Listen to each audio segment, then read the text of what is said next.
ओम श्री गणेशाय नमः। हरे कृष्णा। राधे राधे। मैं कुसुम सिंह छत्राणी आप सभी का अपने चैनल शिव शक्ति में हार्दिक स्वागत करती हूँ। आज मैं आप लोगों को शिव महापुराण के युद्ध खंड के 20वां अध्याय की कथा सुनाने जा रही हूँ। शिव के गणों का असुरों से युद्ध करना। व्यास जी बोले, हे सर्वज्ञ सनत कुमार जी, यह तो आपने परम पावन महाप्रभु शंकर जी की बड़ी अद्भुत कथा सुनाई है।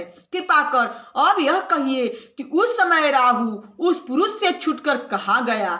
सूत जी कहते हैं, जब अमित तेजस्वी व्यास जी ने उन महामुनि से ऐसे पूछा तो संत कुमार जी ने कहा कि उससे छूटने पर वह बर्बर नाम से विख्यात हो गया और मानो अपना नया जन्म पाकर उसने अपने को धन्य माना तथा वह धीरे धीरे जलंधर के पास गया। वहां जाकर उसने शंकर जी की सब चेष्टा कही। उसे सुन दैत्यराज को बड़ा क्रोध आया और उसने अपने सब दैत्यों की सेना सजाने की आज्ञा दी।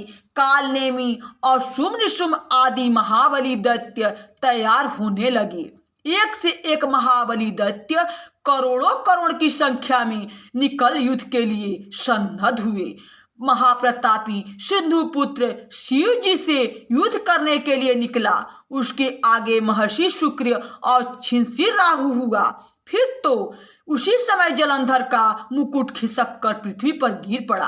आकाश में मेघ छा गया और बड़े अपशकुन हुए। इधर इंद्रादिक सब देवताओं ने एकत्र हो कैलाश पर शिव जी के पास पहुंचकर सब वृत्तांत कहा और यह भी कहा कि आपने जलंधर से युद्ध करने के लिए जो विष्णु जी को भेजा था वे उसके वशवर्ती हो गए तथा अब वे लक्ष्मी सहित जलंधर के अधीन हो उसके घर में निवास करने लगे। अब देवताओं को भी वहीं रहना पड़ता है। हम लोग अलक्षित होकर आपके पास आए हैं। अब वह बलि सागर पुत्र आपसे युद्ध करने आ रहा है, अतएव आप उसे मारकर हम सबकी रक्षा कीजिए। देवताओं से यह सुन शंकर जी ने विष्णु जी को बुलाया। विष्णु जी शीघ्र ही आ उपस्थित हुए। तो शिव जी ने विष्णु जी से पूछा, हे हसीकेश, युद्ध में आपने जलंधर का संहार क्यों नहीं किया और वैकुंठ छोड़ आप उसके घर में कैसे चले गए? मैंने तो आपको साधुओं की रक्षा और खलों के निग्रह के लिए नियुक्त किया था। उससे आप सर्वदा ही स्वतंत्र और इच्छाधारी हैं। फिर आपने यह क्या किया है? यह सुन विष्णु जी ने हाथ जोड़ नम्रता पूर्वक भगवान शंकर से कहा, उसे आपका अंशी तथा लक्ष्मी का भ्राता होने के कारण ही मैंने नहीं मारा। वह बड़ा ही वीर और देवताओं से अजेय है। मैं सत्य कहता हूँ, उसे कोई भी मार नहीं सकता। इसी पर मुग्ध होकर मैंने उसे उसके घर में स्वयं निवास रहने का वचन दे दिया है तथा इसी कारण से वहां रहता हूँ। विष्णु जी के इन वचनों को सुनकर भक्तवत्सल शंकर जी हंस पड़े। उन्होंने कहा, हे सूर्यवर्य विष्णु, आप यह क्या कहते हैं? मैं उस दैत्य जलंधर को अवश्य मारूंगा, इसमें कुछ भी संदेह नहीं है। अब आप सब देवता जलंधर को मेरे द्वारा मरा हुआ जानकर ही अपने स्थान को जाइए। जब भगवान शंकर ने ऐसा कहा तब देवता संदेह रहित हो अपने स्थान को चले गए।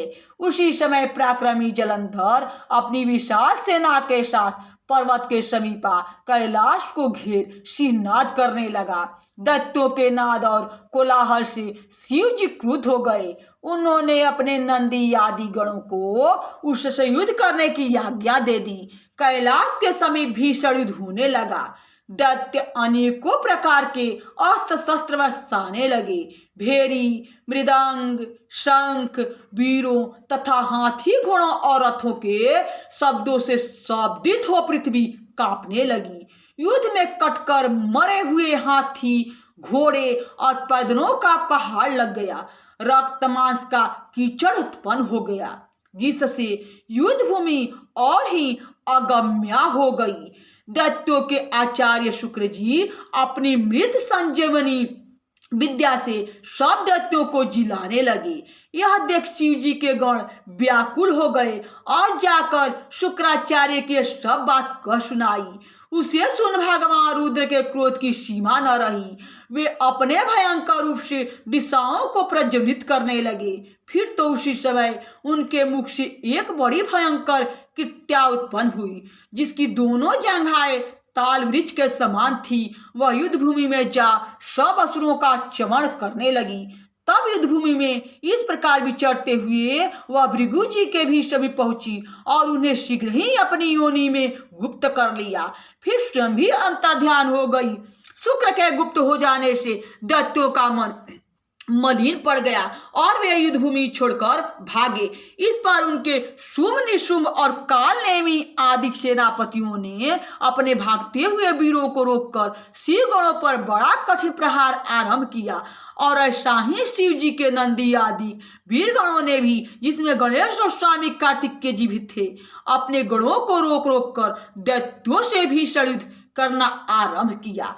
यहाँ शिव महापुराण के युद्ध खंड के 20वां अध्याय की कथा समाप्त हुई। बोलो शंकर भगवान की जय। हरे कृष्णा। राधे राधे।